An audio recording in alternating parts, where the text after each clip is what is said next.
2025 NFL season finally in the books. The Chiefs solidify their 9th overall pick in the draft with a loss to the Raiders on Sunday in Vegas, and a very just uncharacteristic season from this Kansas City Chiefs team. Of course, a whole lot to talk about with Matt Nagy and Steve Spagnuolo. We knew that Matt Nagy was going to be reached out to from the Titans. Didn't really see the Spagnuolo one coming, and as well as Ian Rappaport reporting, probably the Giants will get in on requesting Steve Spagnuolo to be interviewed for their head coaching position as well. The AFC still looks pretty stagnant. Nobody that is really just blown you away at thinking, somebody is going to be a top contender out of the AFC. Maybe the Jags after the last couple of weeks, but we'll get into a little bit of that talk, maybe about the offseason a little bit. I just put out the Noel Williams film breakdown earlier today. It's like 5 plays, I think, from the Broncos game that I just want to take a look at and see what the Chiefs may have to look forward to for next year. I'll be getting way more into the film over the next few weeks, especially over the spring and summer. But without further ado, with no MMA to talk about, baseball still, carrying along in their offseason. The Royals and Cardinals let's say the Royals made some good moves. I don't know about the Cardinals, but like I said, we'll get into all that and more. We'll start with these Chiefs. Let's talk about this loss. I mean, it was not for the faint of heart for younger and newer Chiefs fans and all you bandwagon fans out there. Shout out to you guys. But this is reminded you of a late 2000s Chiefs game, maybe early 2010s before Andy Reid's time, right after the, Priest Holmes and Larry Johnson, Trent Green Chiefs to the, this was the Tyler Thigpen, Brody Croyle-esque, Matt Castle Chiefs before Jamal Charles really blew up as a Chiefs running back. So either way, it was what it was. I mean, the offense did the same thing it's been doing for weeks, especially without Patrick Mahomes. Shane Buechele, 7-14, as he came back to the Chiefs from the Bills practice squad. I believe that's at least where he was last that I knew of. I'm pretty sure that's where they signed him off of. I remember seeing the headline. Chris Oladokun, 11 of 17, 58 yards. And then on the other side, we also saw 2 quarterbacks, which, dude, when it comes to Week 18 games, this was something that was weird, and this is going to be a random side tangent for me, but I don't think that if you don't have a reason to rest your starters, I don't understand, like, pulling Dak Prescott in the middle of the game. That was so weird to me. I get it from a perspective of, look, we just saw Patrick Mahomes go out, and we are not sure if Patrick Mahomes will be able to start the season in 2026, right? So I know that there is, the risk there with no reward, in a situation like the Cowboys, but I just don't understand, when it comes down to, I mean, just like we talked about on Thursday on the pod. I mean, we talked about, all of these subsidies given to the Chiefs right now, what we're talking about, obviously, but all of these stadiums that are being built and wanting the county or city to pay for, whatever, accommodations that they want. And in the Chiefs' case, they're going to get what is estimated to be around $6 billion of tax money to fund their stadium. The least you could do is play your star players. I get there's no reason to play them in that situation, but I just don't. And if you're dealing with something nagging or which would be, the devil's advocate to it that would probably get you out of this clause every time is, well, he had a hammy, or he had something. Just get him on the books on the, the designations, and you'll be fine. The Dak Prescott limited practice hamstring all week, and then you get to Sunday, plays the first half, and you're like, all right, let's take him out of here. That's all we need to see. He's not hurt. Everything's good, and cite hamstring injury. So I don't know. Like I said, this is going to be a side tangent as soon as I started it. But we did see some good things out of Brashard Smith, 12 carries for 56 yards, which I think everybody that's been on my podcast between, I don't know, I don't think he's been on the podcast since before the season, but talking to him, we all wanted to see more Brashard Smith. Everybody that sits around me, season ticket-wise as well, we got that yesterday with 12 carries for 56 yards, 4.7 yards per carry. Not bad. Kareem Hunt, 5 carries for 14 yards. Damian Pierce even got in on the action, 4 carries for 10 yards. I didn't watch this game live. I watched Red Zone, so I caught some glimpses of it. They didn't show too much on Red Zone. I'm currently going through the film right now, watching it that way, which, I haven't really seen the game, right, play for play already, which normally I have going into film, so it is kind of fun going into a game just watching the film. How about Ashton Genty? 26 carries for 87 yards. Workhorse numbers right there.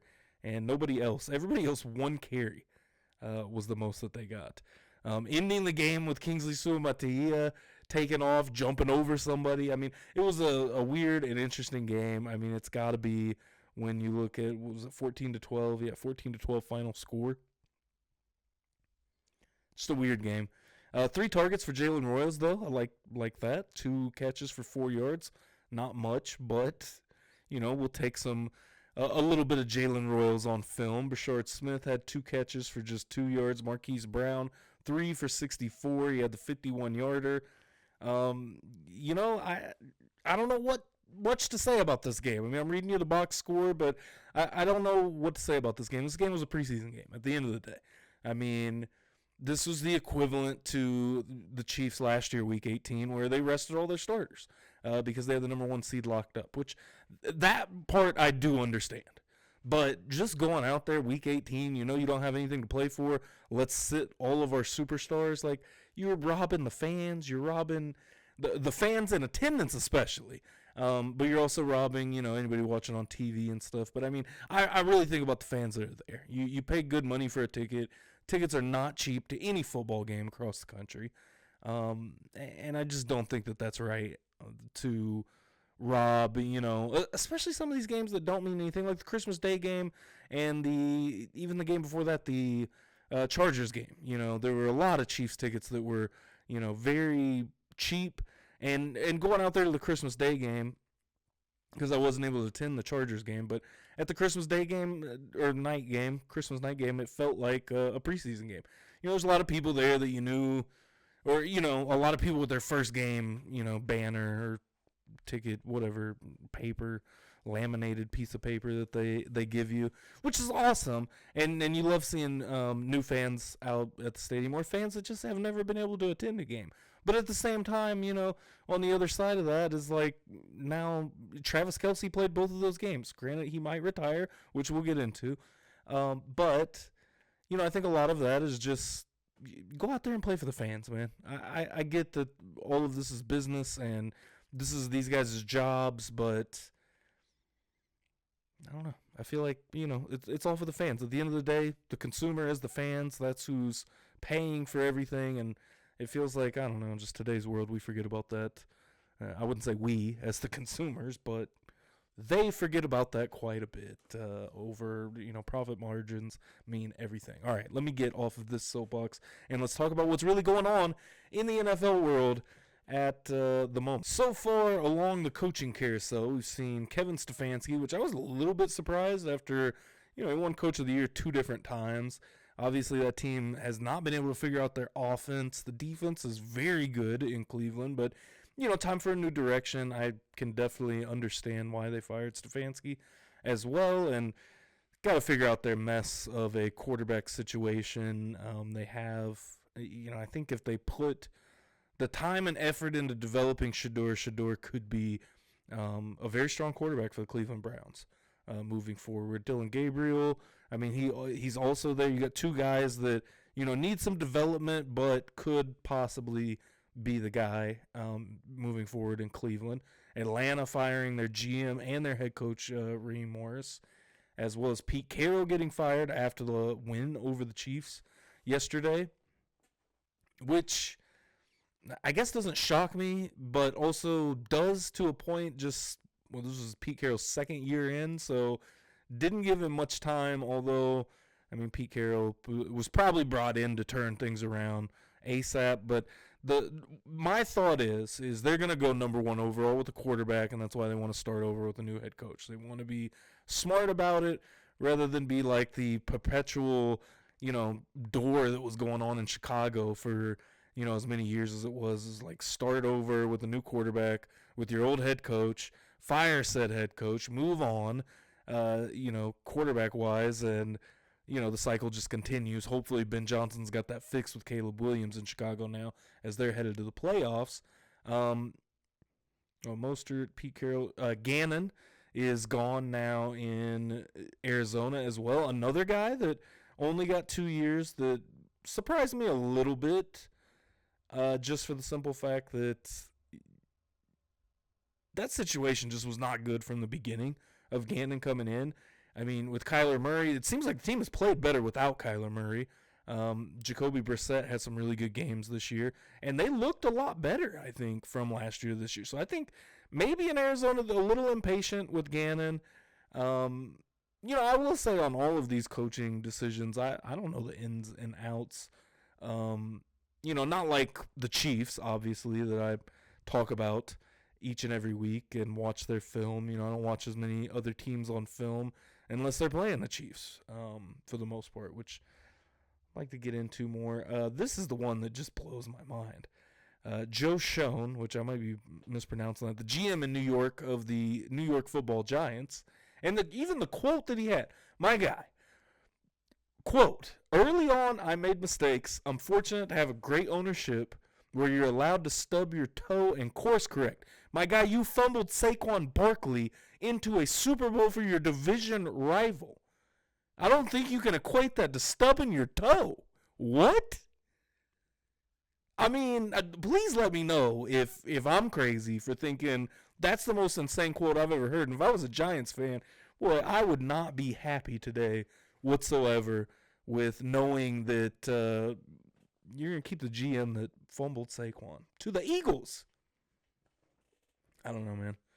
Insane. We did get word that we know Zach Taylor will be back in Cincinnati, which if you're a Chiefs fan, that's great news. Especially after Lou, they fired the defensive coordinator. I'm going to butcher his last name if I don't have it in front of me. But you know who I'm talking about. Lou A., who they used him as a scapegoat to fire him, sent him to Indianapolis, almost turned Indianapolis around, which Shane Steichen will be also staying on with the Colts for next year, which shout out to Measy, he's not going to be happy about. But Lou is going to get interviewed by the Titans, and I think that he is maybe over-deserving out of anyone for a head coaching job. Don't tell the Titans that because they need to hire Matt Nagy. But yeah, I think Lou is such a good coaching thought, or a thought to have as a head coach, is what I'm trying to say. Just with how well he did with that Bengals team. I mean, that Bengals defense was very solid because of him. And Patrick Mahomes has problems every single time he has to go up against Lou. That was really the catalyst also to going to the Super Bowl. Joe Burrow didn't go in and beat the Chiefs like a lot of people, and I've talked about this a couple times over this year on the pod. Joe Burrow did not go into Arrowhead and beat the Chiefs. That defense beat the Chiefs that day to go to the Super Bowl. So hats off to Lou. Hopefully he gets a head coaching job. He might be another situation kind of like a Spags, which, maybe Spags does a better job if he does get a head coaching job. He was not put into very good positions while he got a chance to coach. I mean, he was the head coach of the St. Louis Rams, I think around the Sam Bradford era. That's, there's not a lot of worse teams all time in the NFL, low-key, than the St. Louis Rams at that time. So, I don't know. We'll see. I think Lou is a guy that, he's a very good defensive coordinator. And, sometimes I think it's okay to be elite at, coordinating your side of the ball. I don't think that everybody has to be a head coach and has to, especially Lou's got to be older. I don't know if he's like 50s, 60s, but we know Spags is in his 60s. So, I don't know. We'll see. And maybe like a going the opposite direction in the trend of hiring young coaches. Mike McDaniel is also another one that has been talked about a lot, that Mike McDaniel will maybe stay as the Dolphins head coach.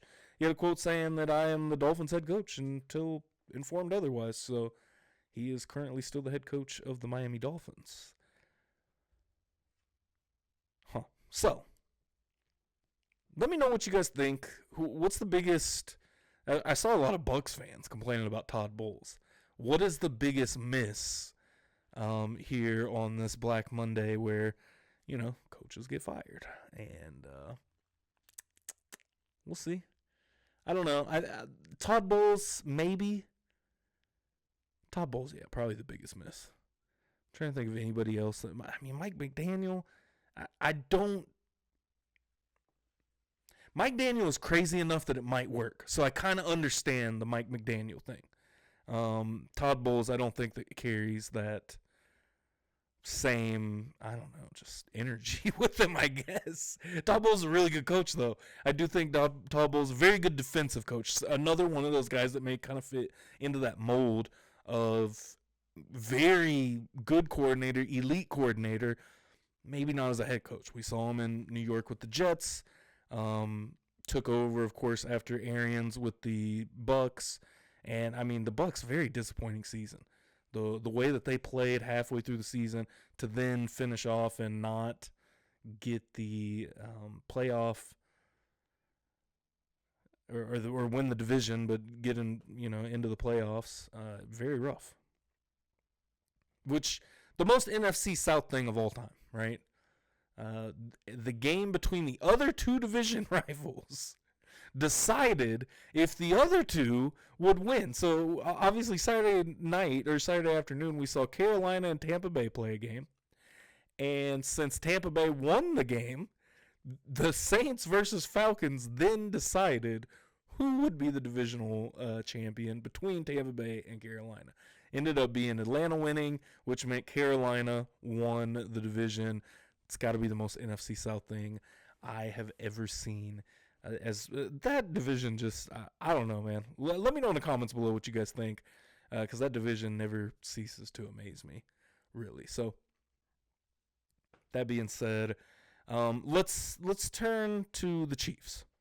So, the Chiefs' role in all of this, we know that Matt Nagy has been contacted by the Tennessee Titans and will be interviewed for their head coaching position. So, obviously, Nagy is now 3 years removed, I want to say, from 3 or 4 years from the Bears head coaching job, as that was the Trubisky era, the double doink was the Matt Nagy era. He did get the Bears to the playoffs. That was a Khalil Mack-led defense, but didn't capitalize on any of it.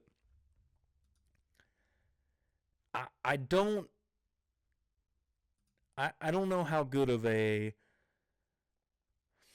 what am I trying to say? I don't know how good of a hire it would be. I don't think that Nagy did a terrible job in Chicago the first time around. Obviously didn't work out, but I don't think that it was terrible. We've seen what Trubisky was later on. And he's had his moments in the NFL. He's still a backup. He's a backup for Josh Allen in Buffalo, but I don't think that those are very fair ask of him, especially when Patrick Mahomes was drafted in the same draft after Trubisky. Like, that is another thing that you have to take into account. The fact that they went out and got Trubisky over Mahomes is a fascinating decision. It's a fascinating decision. But either way, I think that we also now know that they have contacted Spags for an interview. Which they won't be able to interview until the 19th of January. So we got some time to kind of figure things out anyways, see where this is going to go. I don't know. The age interests me in, will a team, especially a team that's really kind of got to maybe not rebuild from the ground up in Tennessee. They've got some pieces there. They're going to have another high draft pick. Maybe you can turn it around next year. That AFC South is tough, but maybe those teams don't look outside of the Jags, I mean, the Texans have a scary defense, obviously. The offense, I don't know if C.J. Stroud is quite the guy that we thought he was his rookie year, and that's okay. They just need a good enough quarterback to get by with in Houston, and they've done that. That defense has carried them and has been absolutely terrific. But for the Titans, maybe they could sneak in there, and it's kind of a chaotic division right now. Even the Colts, you look, if Daniel Jones doesn't get hurt, maybe they make a playoff run. They looked really good the first half of the season. They kind of faded away over time. But if you could jump in and, it's also a notoriously weird division, I feel like. Both of the South divisions in the AFC and NFC. Then maybe you could make some, noise in that division and maybe come out with a wild card next year. Cam Ward, struggled his rookie year, as rookies do for the most part. So I don't think that you can, judge off of the rookie year. Let's see what the sophomore season brings. I think it's kind of either one way or the other. Either you cool down or you heat up based on your performance the year before in your rookie season. Teams are going to have film on Cam Ward. Cam Ward's going to be able to read defenses better and do a better job, hopefully. And the injury was minor that he suffered on Sunday. So, I don't know. Maybe what I'm trying to equate this to is the Steve Spagnuolo. Would you rather go with the guy that's older, that maybe you think you have that opportunity to turn it around quickly and maybe see some success out of it? Because realistically, I mean, how much longer is Steve Spagnuolo going to coach football? I don't know. I don't think that you can be looking at like, hey, this is our guy for the next 10 to 15 years if he can succeed. But, maybe a Matt Nagy is. I don't know. If he succeeds. I don't know, man. I know Chiefs fans are laughing at me right now with that statement. But we'll see either way. I think that either one would be a decent fit. We'll see. I don't know if Nagy would be a great fit for Cam Ward, though. We'll just have to wait and see, man. We got a couple of weeks, and we'll wait and see. So, last thing I'm going to talk about in this podcast today, we are on the stat page of one Travis Kelce. Let's talk about the possibility of Travis Kelce retiring. I mean, there's a very real possibility that we saw Travis Kelce for the last time, and I mean, he had one hell of a career. 13,000 yards he eclipsed on Sunday, which is just kind of crazy. And it's kind of crazy to think that Kelce would go off on this note with Mahomes getting hurt.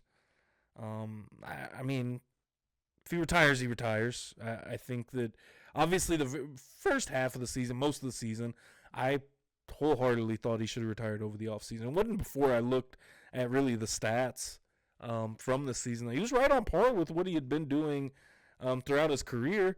The only problem was the rest of the team was not as good.